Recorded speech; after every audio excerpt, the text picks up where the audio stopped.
Good morning. It's Sunday, December 22nd. I'm Lisa Evers in the Fox 5 newsroom. Thank you for joining us live on the Fox Local app. The highest-ranking uniformed officer in the NYPD abruptly resigned following accusations of sexual misconduct from a female officer. The woman officer worked for Chief of Department Jeffrey Maddrey. She claims Maddrey demanded sexual favors in exchange for overtime opportunities. Chief of Patrol John Schell has been named interim Chief of Department. President Joe Biden signed a budget bill yesterday averting a government shutdown. The deal funds the government at current levels through March 14th and provides $100 billion in disaster aid and $10 billion to farmers. Checking the forecast today, bitter cold. Tonight, temps drop to the low teens. Tomorrow, a bit warmer, but still cold. Well, congestion pricing might be the most notable, but it's not the only new program set to kick in next year. From a boost to the minimum wage to making renting an apartment in the city a bit more affordable, Linda Schmidt takes a look at what's new in the new year. This 50-cent hourly increase, it works out to about 3%. Which Ted Rossman says is just keeping up with inflation. It's better than nothing, but it's difficult to make ends meet. Rossman is with Bankrate, a personal finance website. The minimum wage in the city, Long Island, and Westchester will increase by 50 cents to $16.50 an hour in the new year. In the rest of the state, the minimum wage also increases by 50 cents to $15.50 an hour. Rossman says a 50-cent increase may sound encouraging for workers, but raising the minimum wage can put a financial strain on employers. In California, there's now a $20 an hour minimum wage for fast food workers. And one of the immediate consequences was prices went up and employers were looking for ways to make do with less staff.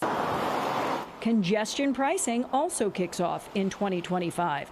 It is scheduled to go into effect January 5th.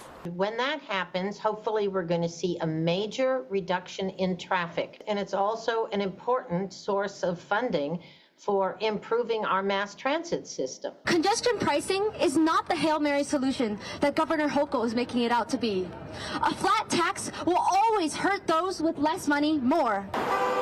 While drivers traveling into the congestion zone will be paying an average of $9 a day, some people looking for apartments in the city will be saving money.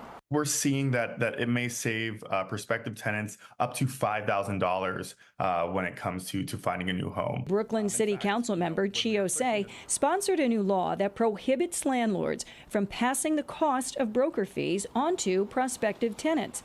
The new law takes effect in May. If the landlord hires the broker, the landlord pays the broker. This is a fee that's ranging from 15 to 30% of the annual rent. Prenatal care is also getting a boost. A new law taking effect January 1st provides 20 hours of paid time off to pregnant women for doctor's appointments. It's the first of its kind policy in the country. This means that they're not taking away from their personal leave, from their vacation time. And I think it's really important in order to encourage healthy pregnancies and make sure that people aren't skipping out on their appointments because they're afraid of losing their job. Linda Schmidt, Fox 5 News. A big loss for New York baseball fans. Rickey Henderson, known as the Man of Steel, has died at the age of 65.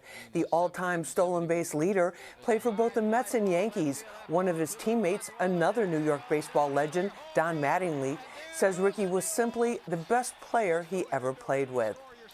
Amazon workers on Staten Island are joining a widespread strike against the company. Thousands of Teamsters at the JFK 8 warehouse are walking off the job, saying Amazon refuses to bargain for a labor agreement. They're demanding wage increases and safer working conditions. This comes after workers at the Amazon warehouse in Maspeth, Queens, went on strike earlier this week.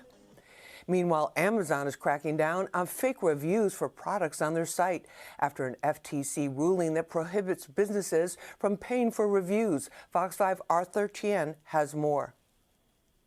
As consumers, we're shopping more online now than ever before. And in the place of being able to physically see and touch a product, user reviews are what many shoppers are now relying on.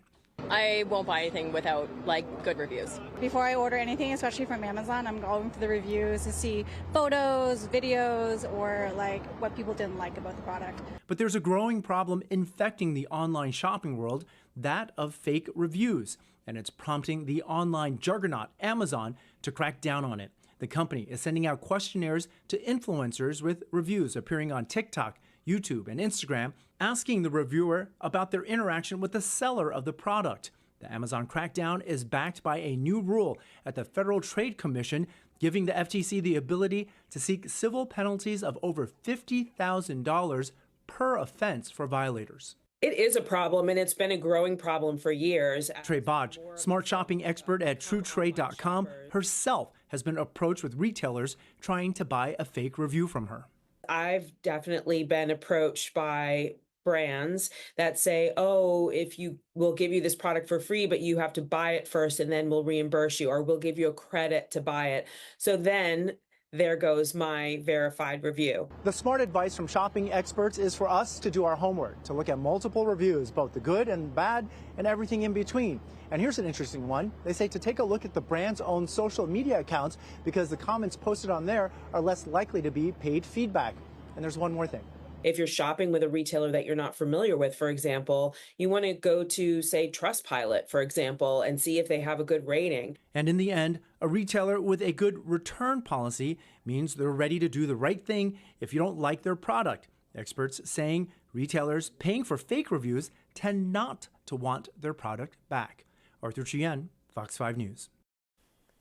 The Mo Better Jaguars won the Pop Warner Super Bowl in Florida, and now the young athletes from Brownsville, Brooklyn, got to celebrate the victory with their very own parade. Fox 5's Jessica Formoso has the latest chapter on this team's incredible journey to the top.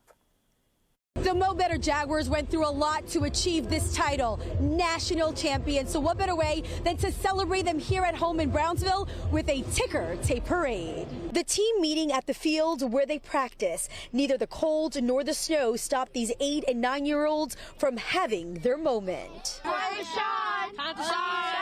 Surrounded by their coaches, family, community members, and the NYPD, they took off Dumont Avenue, holding their trophy up high for everyone to see. I feel like our hard work paid off very much because we came to Florida with a purpose, and our purpose was to win, and we stood on business, and we whooped them, and we came back, and now we got the trophy, and now we're showing off medals, and at the banquet, we're going to get our rings. It was last week when the Mo Better Jaguars, who play in the Division II, won the Pop Warner Super Bowl down in Florida, becoming national champions. It feels really good. We had the whole entire community out there that's supporting us, and it feels really good. The Jaguars had an undefeated season, but their trip to the Super Bowl almost didn't happen, and that's because the team couldn't afford to go to Florida to compete.